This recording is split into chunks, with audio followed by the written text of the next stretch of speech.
Assalamualaikum warahmatullahi wabarakatuh dan selamat sejahtera semua. So, untuk hari ini apa yang kita nak buat? Kita dah masuk siri yang ketiga untuk tajuk pernormalan.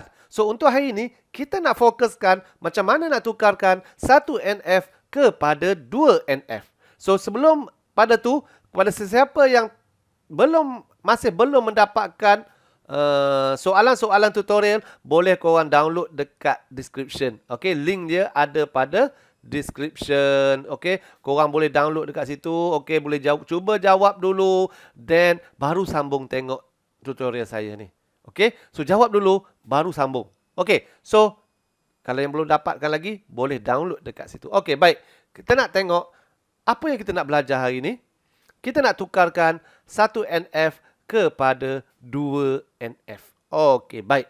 So, untuk tukarkan 1NF kepada 2NF, kita tengok dulu apakah syarat-syarat yang perlu dipatuhi sebelum menukarkan sesuatu jadual daripada 1NF kepada 2NF.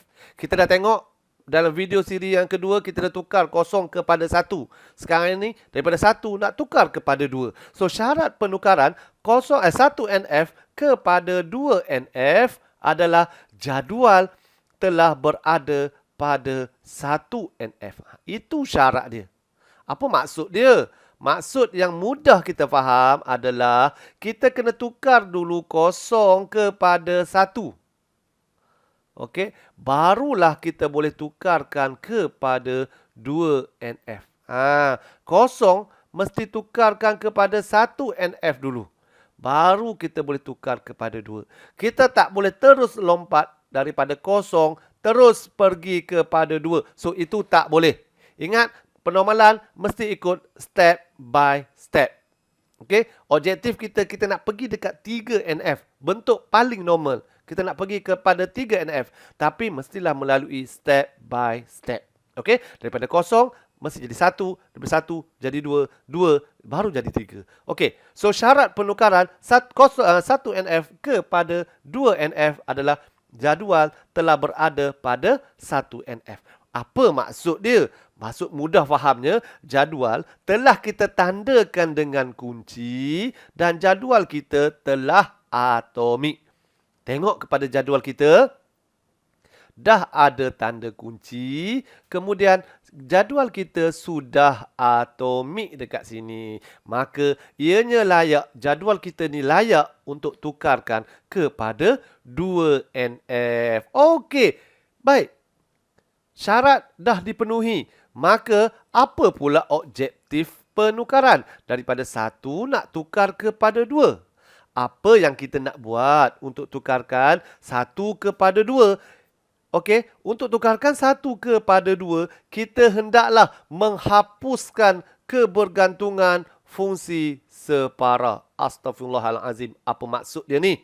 Kan, bombastik sangat ayat dia ni. Senang saja untuk tukarkan 1NF kepada 2NF. Kita hapuskan kebergantungan fungsi separa dengan cara apa? Dengan kita pecahkan jadual kita. Daripada satu jadual menjadi beberapa jadual.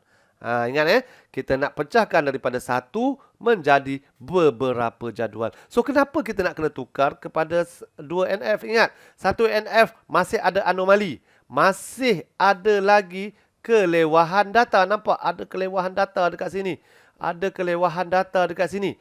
Maka kita kena tukarkan kepada 2NF. Tujuan nak tukar 2NF, nak hapuskan anomali, nak hapuskan kelewahan data. Okey, apa itu kebergantungan fungsi separa?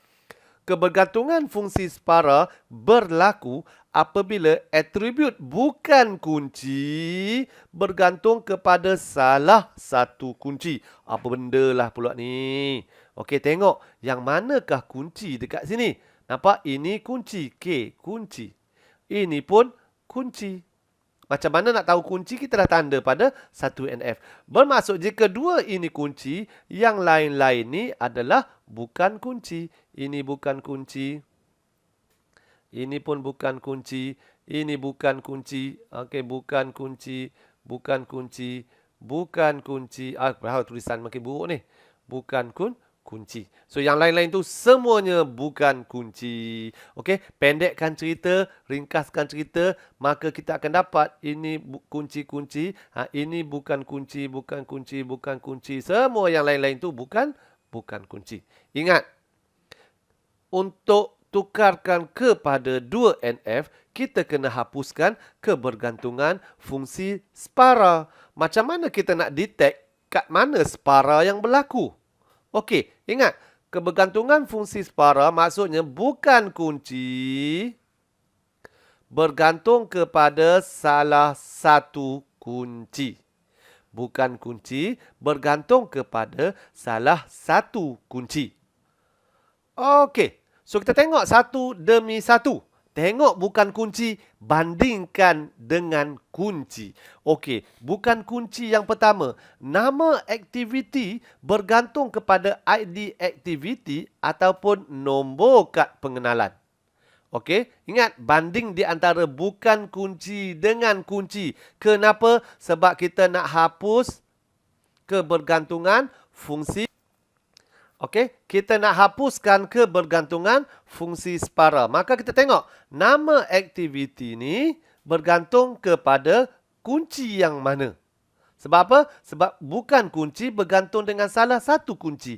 Jadi kita kena compare di antara bukan kunci dengan kunci yang ada. Okey, nama aktiviti bergantung kepada nombor KP ahli ke? Tak. Nama aktiviti bergantung kepada ID aktiviti. Kita kena ingat, nama aktiviti bergantung kepada ID aktiviti. Dia tak bergantung kepada nombor KP ahli. Tak. Okey, tarikh aktiviti bergantung kepada siapa? Dia juga bergantung kepada ID aktiviti. Masa mula aktiviti tu bergantung kepada nombor kad pengenalan ke? Tak. Masa mula aktiviti pun bergantung kepada ID aktiviti. Jadi, bermaksud nama aktiviti, tarikh aktiviti, masa mula aktiviti hanya bergantung kepada satu kunci ini sahaja. So, ini yang dipanggil dengan kebergantungan fungsi separa. Di mana bukan kunci bergantung kepada salah satu kunci sahaja. Okey, baik. Tengok lagi bukan kunci yang ada. Nama ahli bergantung kepada ID aktiviti ke? Tak. Nama ahli bergantung kepada nombor KP. ID kelas bergantung kepada siapa? ID aktiviti ke nombor KP? Bergantung kepada nombor KP. Tingkatan bergantung kepada kunci yang mana? Bergantung kepada nombor KP juga. Nama kelas juga bergantung kepada nombor KP juga. Jadi, nama, ID kelas, tingkatan, nama kelas hanya bergantung kepada nombor KP. Jadi, ini yang kita panggil kebergantungan fungsi separa. Okey, baik. Tinggal satu lagi bukan kunci, iaitu masa hadir. Untuk kita tahu masa hadir ke sesuatu aktiviti, kita kena tahu siapa yang hadir aktiviti itu. Dan kita kena tahu apa aktiviti yang dia hadir. Maka di sini kita akan dapati bahawa masa hadir bergantung kepada kunci nombor KP dan juga kepada ID aktiviti. Nampak? Apabila satu atribut bukan kunci bergantung kepada semua kunci yang ada, maka itu kita panggil dengan kebergantungan fungsi sepenuh. Okey, kebergantungan fungsi sepenuh. Dekat sini kita ada apa? Kita ada dua kebergantungan fungsi separa dan juga kita ada satu kebergantungan fungsi sepenuh. Ingat, ini peringkat 2NF.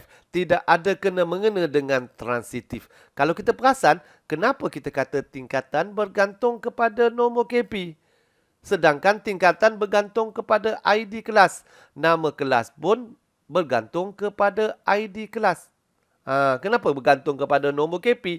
Ingat, sekarang ni kita duduk dekat 2NF. Bila 2NF, bandingkan bukan kunci dengan kunci saja. Korang jangan nak banding bukan kunci dengan bukan kunci. Itu banding nanti semasa di 3NF. Okey, baik. Untuk sekarang ni, 2NF ada 2 separa, 1 sepenuh. Jadi, yang dikatakan nak menghapuskan kebergantungan fungsi separa ni, kita nak pecahkan jadual kita. Nak pecahkan kepada apa? Kita nak hapuskan separa ni, kita kena pecahkan ini menjadi 1 jadual. Ini pun kita kena keluarkan membentuk 1 lagi jadual. Nampak? Kita kena pecahkan daripada jadual yang besar ini kepada 2 jadual yang lebih kecil. Okey, cara nak pecahkan jadual macam mana? Tengok, saya nak tunjukkan teknik di bawah ini. Teknik pemecahan jadual. Okey, baik. Sekarang ni, yang ada separa adalah di antara ID activity, nama, tarikh dan juga masa mulanya. Okey, baik. Jadi, kita nak letakkan dengan nama apa? Okey, let's say saya letak nama dia activity. Activity pula dah. Okey, tulis huruf besar. Jadi, saya buat kurungan dekat sini. Saya keluarkan data-data medan-medan yang ada di sini. Salin balik. ID activity dia adalah KP. Kemudian, nama aktiviti, kemudian tarikh aktiviti dan juga masa mula. Nampak? Saya dah pecahkan jadual kehadiran ni daripada yang besar menjadi jadual baru, iaitu jadual aktiviti. Adakah saya dah selesai? Tak, belum. Apabila masa mula kita dah pindahkan ke bawah, dah pecahkan ke bawah, maka dalam jadual asal kita kena buang dia. Jangan simpan. Tarikh aktiviti dah dipecah dalam jadual baru, jadual asal kita potong dia, kita buang dia. Jangan simpan. Nama aktiviti dah turun dah ke bawah ni, dalam jadual asal pun kita buang dia. Okey, kemudian ID activity dah turun ke bawah. Dalam jadual asal kita nak buat apa? Kita tak boleh potong ID activity. Kenapa? Sebab dia KP di bawah ni. Apabila dia KP di bawah ini, maka dekat atas ini dia akan naik pangkat menjadi KA. Maka di sinilah wujudnya, bermulalah wujudnya KP KA. Apabila kita nak pecahkan 1NF kepada 2NF, maka timbullah KP, KA. Ingat, dekat 1NF yang timbul hanyalah KP. 1 tukar kepada 2, timbullah KP, KA.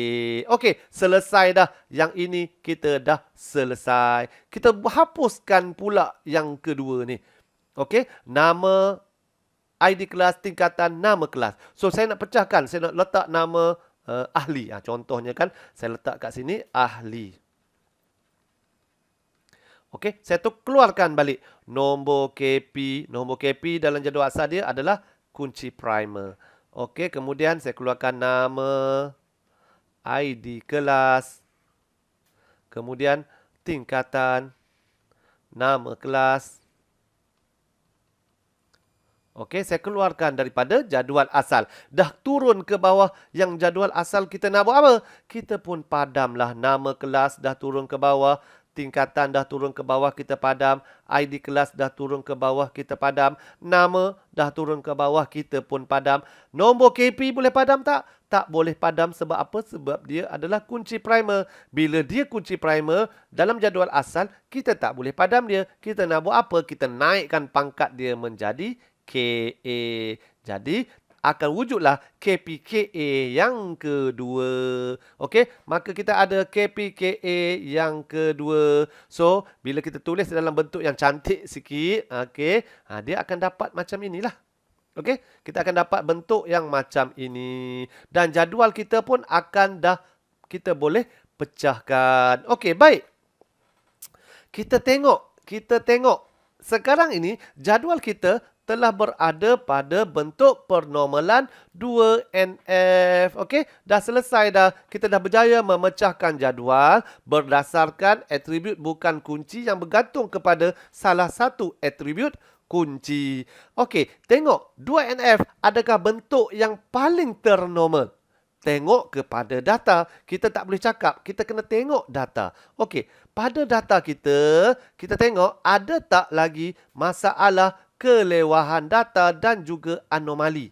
Okey, kita tengok masalah anomali ada tak? Kita tengok anomali hapusan. Jika saya buang data 2 Ibnu Jabar, maka pelajar yang nama Najwa ni kena berhenti sekolah. Maka kita masih ada lagi anomali hapusan. Okey, bila ada anomali hapusan, bermaksud jadual kita belum berada pada peringkat yang ternormal. Tengok pula kelewahan data ada tak? Yes, ada kelewahan data. Nampak data yang sama ada berulang-ulang kali. Tadi Nur Adila, Yusniza, Hajar, Mesyuarat Agung, Bengkel Canva ni yang kata apa? Yang ada kelewahannya. Kalau kita tengok daripada 1 NF tadi, pada 1 NF kita tengok nampak kelewahan data. Ada kelewahan data dekat sini. Okey, nampak data yang sama ada berulang-ulang kali. So nampak, okey. Sekarang ni ada 3 tempat berlakunya kelewahan data. Pada aktiviti, pada nama ahli dan juga nama tingkatan ni. Okey, ada 3 tempat yang berlakunya kelewahan data. Setelah kita buat bentuk penormalan kedua, kita tukar kepada bentuk penormalan kedua, kelewahan data yang tinggal hanyalah pada 1 tempat sahaja lagi. Nampak? Keadaan jadual kita semakin baik. Okey, semakin lama semakin baik. Daripada 3 tempat yang ada kelewahan data, tinggal 1 tempat saja lagi yang ada kelewahan data. Jadi, selain daripada kelewahan data dan anomali, masalah yang ada pada 2NF adalah dia masih ada lagi kebergantungan fungsi transitif. Ingat, pada 2NF, okey, dia ada separa. Dia ada sepenuh. Yang mana sepenuh? Ini sepenuh, ini pun sepenuh. Tapi yang ini belum sepenuh. Jadual ahli belum sepenuh. Ini sepenuh. Kebergantungan fungsi sepenuh, ini pun sepenuh. Okey, tetapi ini masih ada, okey, dia masih ada kebergantungan transitif. Okey, ingat, di 2NF dia masih ada transitif. Tapi ingat, di 2NF dia dah tak ada kebergantungan fungsi separa. Sebab separa kita dah hapuskan semasa proses memecahkan jadual. Jadi, adakah jadual kita bentuk ternormal? Tak. Belum ternormal lagi. Belum peringkat yang paling bagus. Kerana kita masih ada kelewahan data. Jadi, nak settlekan yang ini macam mana? Maka kita masuk step yang berikutnya. Daripada 0NF pergi kepada 1NF. Okey, masih ada anomali dan kelewahan data. Tukar kepada 2NF. Masih ada anomali dan kelewahan data. Maka kita perlu step yang seterusnya, iaitu menukar kepada bentuk 3NF. Jadi, langkah penyelesaian untuk atasi masalah yang timbul di atas ni adalah dengan cara menukarkan kepada bentuk penormalan 3NF. Okey, so untuk menukar 3NF, kita sambung di video tutorial yang keempat. Okey, so sampai itu saja perkongsian. Ketiga ke keempat? Video tutorial yang keempat. Maaf, saya dah tersasul. Okey, so kita sambung kepada video tutorial yang keempat. Okey, terima kasih. Assalamualaikum. Bye-bye.